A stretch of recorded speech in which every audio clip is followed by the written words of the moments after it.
ആന്റണി, ജോയ് എവിടാ? ജോയ് ഇപ്പൊ ബാംഗ്ലൂരാ.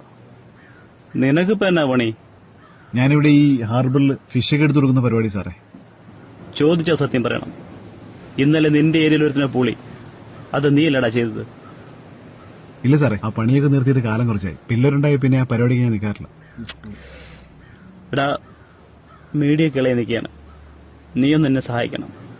2 ദിവസം കഴിഞ്ഞ് വിടാം. ഇല്ല സാറേ, ചെയ്യാത്ത കുറ്റത്തിന് ജയിലിൽ നിന്ന് കിടക്കുന്ന പരിപാടി ഞാൻ നിർത്തി. ഇപ്പൊ തന്നെ സാർ ഇങ്ങോട്ട് വരുന്ന കണ്ടിട്ട് നാട്ടുകാർ എന്തൊക്കെ പറഞ്ഞുകൊണ്ടേ കാണും. അതെന്റെ പിള്ളേരെ ബാധിക്കും സാറേ. സാർ ചെല്ല്. എടാ, നിന്നോടുള്ള സ്നേഹമുള്ളതിന്റെ വല്ല ഇങ്ങനെ പറഞ്ഞത്, അല്ലാതെ നിന്നെ തൂക്കെടുത്തകത്തിന് എനിക്ക് അറിയാത്തോണ്ടല്ല. സാറ് വിചാരിച്ച എന്തൊക്കെ ചെയ്യാൻ പറ്റുന്ന എനിക്കറിയാം. പക്ഷെ ഒരു ദിവസം ഞാൻ ജയിലിൽ നിന്ന് ഇറങ്ങുമല്ലോ, അന്ന് നേരെ സാറിന്റെ വീട്ടിലേക്ക് ഞാനങ്ങ് വരും. നിന്റെ പള്ളക്കിട്ട് കത്തിയേറ്റ ആന്റണി പണി മറന്നിട്ടില്ല.